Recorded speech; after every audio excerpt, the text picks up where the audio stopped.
പിടിച്ചിട്ട് ഞാൻ ഇവിടെ ഇങ്ങനെ ഇരിക്കുക. ഞാൻ പറഞ്ഞുതരാം. വീണ പറഞ്ഞതൊക്കെ കറക്റ്റ് ആണോ? കറക്റ്റ് അല്ല. അത്രേ പറയാവുള്ളൂ, കറക്റ്റ് അല്ല. ഇപ്പൊ അച്ഛനാണ് കുറെ ബാഡായിട്ട് ഇങ്ങനെ വന്നോണ്ടിരിക്കുന്നത്. പാവം എന്തോ ഏതോ. ഓക്കെ, കഴിഞ്ഞ ദിവസം രാത്രി ഒരു ലൈവ്, ഏകദേശം 1 മണിക്കൂറിന് മുകളിൽ ലൈവ് ഇട്ട് കിച്ചു കുറച്ച് കാര്യങ്ങൾ പറഞ്ഞു. അതില് വീണ എസ് പിള്ള എന്ന് പറയുന്ന കൊല്ലം സുധിയുടെ 2ാമത്തെ ഭാര്യ പറയുന്നത് എല്ലാം സത്യമല്ല, പലതും നുണയാണ് എന്നാണ് പറയുന്നത്. അതുപോലെ തന്നെ എന്നെ നോക്കിയത് ഈ പറയുന്ന 3 അമ്മമാരാണെന്ന് പറയുന്ന ആളുകളുണ്ടല്ലോ, അവരാരുമല്ല. എന്നെ നോക്കിയത് കൊല്ലം സുധിയുടെ വീട്ടുകാരാണ്.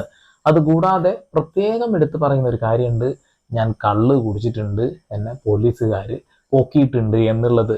നമുക്ക് നേരെ വീഡിയോയിലോട്ട് കിടക്കാം. ഈ പയ്യന് പറയാനുള്ള കാര്യങ്ങൾ എന്താണെന്നൊന്ന് കേൾക്കാലോ. കുറെ നാൾക്ക് ശേഷം ഈ കോട്ടയത്തോട്ട് പോയി അവിടുത്തെ കൂട്ടുകാരെയൊക്കെ കണ്ട് ഞങ്ങള് ഫുഡ് കഴിയാണ്ട് ഷാപ്പിൽ